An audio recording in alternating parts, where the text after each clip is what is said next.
최근 민주당, 국민의힘 양당 공이 공천 작업이 진행 중인데요. 선거가 불과 이제 50일 앞으로 다가왔기 때문에 양당 모두 발걸음이 바쁩니다. 오늘은 민주당 관련해서 당내 현안 좀 여쭤보고 최근 국정원 등 안보 관계도 좀 여쭤보려고 이분을 모셨습니다. 더불어민주당 윤건영 의원 나오셨습니다. 어서 오십시오. 안녕하세요. 네. 구도올의 윤건영입니다. 예.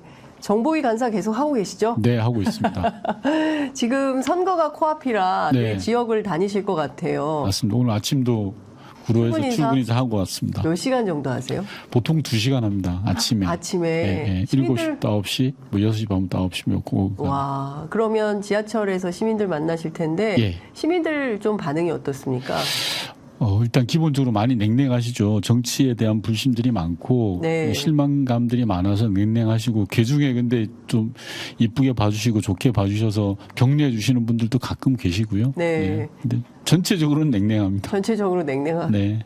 왜 냉랭할까요? 아무래도 정치의 효능감이 아닌가 싶은데 정치가 좀 제대로 가는 모습들을 보여주지 않고 하다 네. 보니까 실망하셨기 때문 아닐까 싶어요. 저 혼자 생각은. 그러니까요. 그러니까 제가 보기에는 사실 민생이 제일 중요한데 네. 민생이 정말 어렵지 않습니까? 의원님 사과를 못 먹어요. 금사과죠. 하나 네. 10,000원씩 하고. 그러니까요. 아니, 아니 저희 동네 뭐 하나에 10,000원씩 뭐 이렇게 좀 너무 큰 건 아니더라도 그 한 박스에 8만 얼마씩 하더라고요. 맞아요. 9만 얼마, 10만 원 넘고 이래요. 물가를 잡으라 그러는데 운동권을 잡으니까 그런 거예요. 물가를 잡아야지 예. 여당이 되는데 예. 민주화 운동 세력을 두들겨 잡으려고 하니까 네. 문제가 나죠. 그러니까요. 근데 저는 그 생각이 들더라고요. 가만히 생각해 보니까 응답하라 1988, 네, 네, 네. 응팔 그 네. 드라마 보면 보라가 학생운동 하다가 경찰서 잡혀가잖아요. 네. 근데 그 보라 아버지가 막 이렇게 꾸짖지 그러냐 이웃들이 그러니까 애가 잘못한 게 있어야 야단치지 그쵸. 이런 말을 하거든요. 명장면이었죠. 예, 그게 명장면이었고 그걸 애들하고 같이 보면서 우리가 컸잖아요. 네, 네, 네, 네. 아니 저희 그 아이들을 키웠잖아요. 그러니까 그렇게 운동권이 나쁜 게 아닌데 한동훈 위원장이 끊임없이 악마화하고 있다. 네. 예. 저는 크게 이유가 두 가지인 것 같아요. 왜냐하면 첫 번째는 한동훈 위원장 입장에서는 국민의힘의 중간평가잖아요. 윤석열 정부 중간평가인데 윤석열 대통령에 대해서 뭐라고 할 수가 없어요. 이 양반은. 네. 사실상 분신이야. 부정할 수도 없고 반대할 수도 없고 욕할 수도 없어. 네. 그럼 다른 가상의 적이 있어야 돼요. 네. 그 적이 운동권인 거예요. 가상의죠. 네. 저는 유령하고 싸우고 있다고 생각해요. 왜 지금 와서 왜 운동권? 예. 이런 느낌이 들잖아요. 예. 그래서 유령과 싸우고 있는데 그 유령을 만들어낸 근본적인 원인은 윤석열 때문이다. 윤석열 대통령을 타박할 수도 없고 공격할 수도 없고 아무것도 할 수가 없어요. 네. 그게 첫 번째 이유고 예. 두 번째는 실력이 없어요. 뭔가를 만들어내야 돼요. 네. 정부 여당이라는 건 대안을 내고 민생에 대한 정책을 내야 되는데 네. 그걸 낼 능력이 없어요. 지금 국민의힘에서 민생 대책을 내놓은 게 있습니까? 이번 총선에? 그러니까요. 아무도 없어요. 네. 역대 정책이 없어요. 역대 총선에서는 여당은 예. 여당답게 정책을 제시를 해야 돼요. 예컨대 물가를 이렇게 잡겠다든지 큰 그랜드 비전은 이거라든지 해야 되는데 없잖아요. 네. 대신에 뭐 김포를 편입한다든지 별 이상한 이야기를 하고 있죠. 뭐 지금 뭐 호남 그다음에 부산 이렇게 지역별로 맞춤형 선심성 공약은 내놓고 있죠. 민생 토론을 통해서. 민생 토론이 아니라 그냥 셀카만 찍고 있고 한동훈 위원장은 어쨌든 결론적으로 두 번째 이유는 실력이 없는 거예요. 뭔가를 제시를 해야 되는데 제시할 내용이 없다 보니까 민주운동 세력을 잡겠다라고 하는 가상의 적을 잡겠다라는 거죠. 예. 그러니까 좀 지금 가장 중요한 핵심 쟁점은 그 국민들이 사과를 마음 놓고 먹을 수 있는 환경을 만들어줘야 여당의 표가 몰릴 텐데 맞아요. 지금 국민들은 화가 나 있거든요. 살기도 어렵고 경제도 어렵고 네. 뭐 그리고 뭐 외교 뭐 여러 가지 현안을 보더라도 어느 것 하나 마음에 드는 상황이 없다 이런 그렇죠. 비판이 있는데 그래서 국정운영 그 부정평가가 60% 이상을 상회하는 맞아요. 수준입니다. 이것 좀 여쭤보겠습니다. 정부에 대한 비판은 높은데 민주당에 대한 지지는 높지 않습니다. 최근 발표된 여론조사를 쭉 보면 갤럽의 경우에는 국민의힘이 37, 민주당 31, 리얼미터는 민주당 40.2, 국민의힘 39.1, 여론조사 꽃은 좀 높아요. 민주당 49.8, 국민의힘 36.3. 지금 민주당에 대한 지지가 굉장히 높아야 되는 시기 아닙니까? 네, 그러니까 윤석열 대통령이 하는 걸 봐서는 그렇다고 보죠. 그러니까 네. 거리에서 만나는 주민들도 많은 이야기를 하세요. 네. 실제로 사과가 개사과가 됐다가 금사과가 된 이런 희한한 세상이. 개사과? 네, 옛날 개사과. 옛날에 개사과. 네. 예, 예. 사과가 무슨 죄가 있어요. 사과가 무슨 죄냐? 네. 근데 여론조사 방금 그렇게 나오는 이유는 크게 저는 두 가지인 것 같아요. 하나는 네. 남 탓하는 것처럼 비춰서도 대단히 죄송합니다만 기울어진 운동장이죠. 언론 지형이죠. 네. 예를 들어서 양당 공의 공천과 관련돼서 자범이 있어요. 근데 민주당은 10마디를 하면 100마디 했다고 언론에 나와요. 근데 국민의힘은 네. 100마디 하면 10마디 했다고 나와요. 완전히 기울어진 운동장이죠. 네. 제가 예를 들어 보겠습니다. 민주당 현역 의원님들 중에 불출마를 선언하신 분이 7, 8분 정도 되세요. 실제로. 예, 예. 근데 국민의힘은 네. 제가 알기로는 김웅 의원과 장제원 의원 두 분밖에 안 계세요. 네. 실제로 현역 의원들을 내려놓는 것도 민주당이 훨씬 더 커요. 그런데도 언론이 이걸 제대로 받쳐주질 않죠. 네. 민주당하고 국민의힘을 대하는 언론의 태도가 완전히 기울어져 있습니다. 물론 그게 첫 번째고 두 번째는 네. 운동장이 아무리 기울어졌더라 하더라도 운동장에서 뛰는 선수들이 잘하면 되거든요. 네. 힘을 모아서 잘하고 의지를 투합하고서 능력을 보여주면 되는데 네. 죄송스럽게도 민주당이 현재 그걸 잘 못 보여주는 게 있죠. 네. 야당은 선거에서 쓸 수 있는 무기가 많지 않거든요. 네. 그래서 야당이 쓸 수 있는 가장 중요한 무기는 예. 단합된 힘이에요. 예. 그게 야당의 힘이거든요. 예.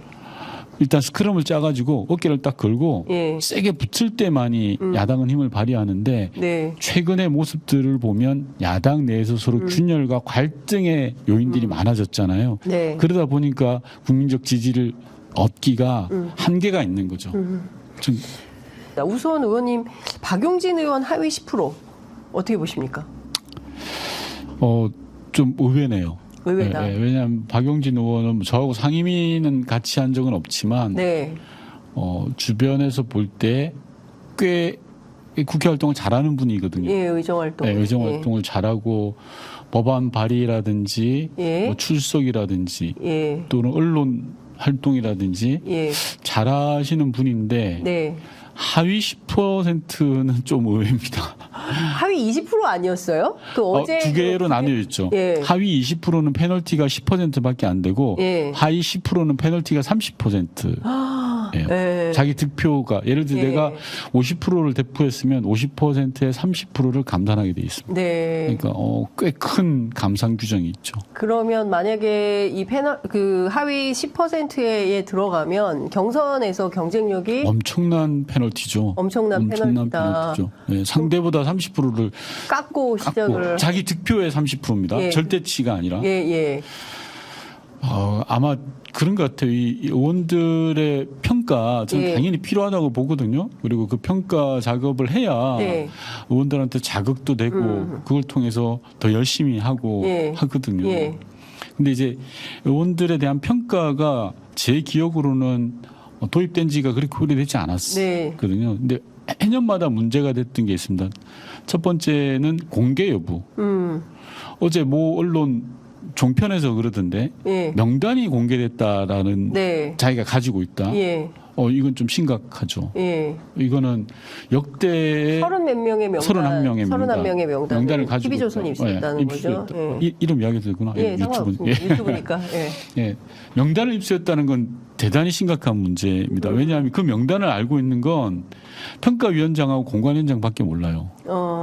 나머지는 알 수가 없어요. 예. 근데 그 명단을 흘러나왔다는 건 그 T조의 예. 보도가 사실이라고 하면 예. 정말 큰일인 거예요. 예. 그래서 역대 지도부나 예. 우리 선거 때마다 예. 명단 관리를 잘했어요. 예. 왜냐하면 지난번 2020년 총선 때도 이해찬 당대표 시절에도 이해찬 대표님 뭐라고 했냐면 이거는 평가다. 경선은 경선인 거야. 네. 다만 평가의 자료가 경선에 참고를 할 수 있도록 하자는 취지야. 예. 라고 해서 보안을 지켜서 그 명단 자체가 흘러나갔던 적은 없었거든요. 예. 여지껏. 예. 근데 만약 어제 제가 본 T조의 보도가 맞다면 그건 정말 심각한 거고. 네. 두 번째 문제는 평가에는 정량평가와 정성평가가 있어요. 네. 정량평가는 의원들이 개별적으로 하는 예컨대 출석률, 법안 발의율, 예. 그다음에 뭐 이런 여러 가지가 있습니다. 예. 그거는 속일 수가 없어요. 딱 예. 나와 있어요. 그렇겠죠. 네. 예. 그러니까 공부 잘하는 애들과 못하는 애들 서열이 쭉 나와 있듯이 나와 있어요. 그건 네. 뭐 도리가 없어요. 예. 성적순. 네, 성적 순이에요. 예. 그건 뭐 손을 댈 수가 없어요. 예. 근데 문제는 항상 문제가 됐던 게 이 정성평가가 정성평가. 논란이 됐던 거예요. 예. 이 정성평가에서 평가를 좀 안 좋게 당하신 분들은 네. 내가 당한 것 같다. 나는 피해자다라고 보시는 거고 네. 당의 입장에서는 아니다. 네. 그것도 평가의 큰 영역 중에 하나다라고 이제 항상 논쟁이 됐던 게 정성평가 부분이었어요. 예, 예, 그렇죠. 이번 박용진 의원의 합의 10%는 정성평가인지 정량평가인지 제가 잘 몰라서 예. 정확한 정보를 알고 있지 못해서 말씀드리기는 좀 곤란합니다만 예. 그걸 좀 우선 봐야 될 것 같아요. 예. 정량이 문제인지 정성이 문제인지. 그런데 뭐 그냥 러프하게 말씀드리자면 저희도 그 이제 국회에 출입하는 기자들 입장에서 보자면 박용진 의원이 사실상 의정활동 평가가 썩 나쁘진 않았다. 네. 예, 그리고 뭐 입법 성과도 많았잖아요. 삼성하고 뭐 대척점에서 네, 네. 싸우고 유치원 3법 유치원 3법도 있고 그래서 상당한 성과가 있음에도 불구하고 하위 10%에 포함됐고 이거 사실 그 지금 그 경선 과정에서 거기 그 소위 자객 공천을 한 지역 아닙니까? 네, 정봉주 네, 네, 전 네. 의원이 네, 자객으로 네, 네. 가 있고 소위 얘기하는 그 비명계 자객 공천은 아니고요. 아직 네, 공천 안 안 했으니까. 했으니까. 자객 출마. 자객 출마. 본인의 뜻에 따라서 예, 하시는 예, 예. 거니까. 그 네. 국민의힘이 자객 공천을 하는 것이고 여기는 이제 네, 자객 네. 출마를 한 건데 뭐 그 차원에서도 정치적 오해가 생길 수 있는 여지는 없겠습니까? 있죠. 그래서 이 평가에 대한 결과를 공개 안 했고 네. 그리고 정성 평가를 굉장히 엄중하게 했거든요. 예. 왜냐하면 방금 말씀하신 것처럼 정량 평가는 예. 손을 댈 수가 없어요. 예. 이거는 수치와 기준이 있기 때문에 그래서 정성 평가를 아주 엄정하게 해야지만이 네. 의원들이 동의를 했거든요. 예. 근데 이게 무너지면 의원들이 동의하기가 쉽지 않죠. 그래서 예. 제가 근데 뭐 아직까지는 제가 가지고 있는 정보가 제한적이라서 뭐라고 말씀드리기는 곤란한데 네. 그걸 봐야 될 것 같아요. 그러니까요. 그 상당히 놀라운 소식이 전해진 것 같습니다. 박용진 의원이 본인 스스로 하위 10%가 포함되어 있어서 재심을 신청하겠다는 입장을 좀 밝히고 있습니다. 어제는 김영주 국회 부의장이 탈당 선언을 했습니다. 본인이 이제 하위 20%에 포함된 것에 대해서 모멸감을 느낀다 네. 이런 건데요.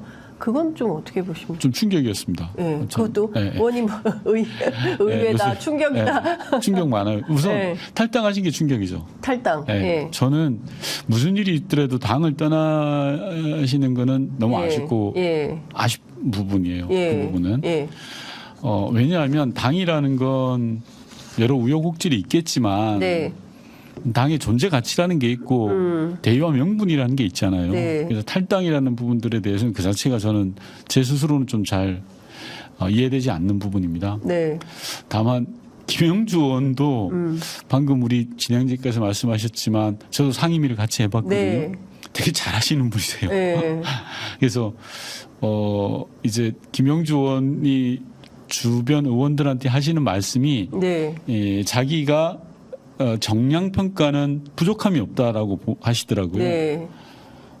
그럼 정성 평가의 문제다. 예. 거기에서 모멸감을 느꼈다. 예. 사선의 중진이고 국회 부의장을 예. 이렇게 하는 게 맞냐라는 네. 게 이제 그분의 항변이신데 예. 어쨌거나 저쨌거나 탈당은 문제다. 저는 예. 기본적으로 탈당이 잘못됐다. 네, 탈당은 탈당은 문제다. 문제다라고 예. 생각하고 예. 그와 별건으로 의원들 평가와 관련해서 이런 자법이 나는 건 좀 우리 아까 제가 말씀드렸던 네. 예. 당의 단합, 야당의 무기는 별게 없어요. 단합. 단합된 힘이에요. 그래서 갈등의 소지와 갈등의 계기들을 하나하나 없애가는 게 네. 리스크를 예. 매니지먼트하는 거거든요. 예. 총선 때문에. 네. 그걸 잘해야지 총선 관리를 잘하는 거거든요. 아, 그런 부분은 좀 아쉽죠. 네. 예. 김영주 부의장은 비명이었습니까? 비명으로 좀 솔직히 말해서 비명, 친명 이거 나누는 거 싫어하는데 네. 비명으로 분류가 됐죠. 그러면 친문입니까? 저는 친문이라고 계속 말씀 친문, 비문 막 이런 거 싫어하거든요. 예. 근데 언론의 분류상으로는 친문이죠. 예. 어쨌든 문재인 정부에서 노동부 장관을 네. 했기 때문에 친문으로 분류가 좀 될 수 있는데, 어쨌든 중요한 것은 국민의힘의 한동훈 비대위원장이 하고 있는 공천 방식과 민주당이 하고 있는 공천 방식의 차이는 일단 파열음이 세다, 민주당이. 그 다음에 이제 뭐 의원님 의외다 충격이다 이런 말씀 해주신 것처럼 내부의 반발이 커지고 있다.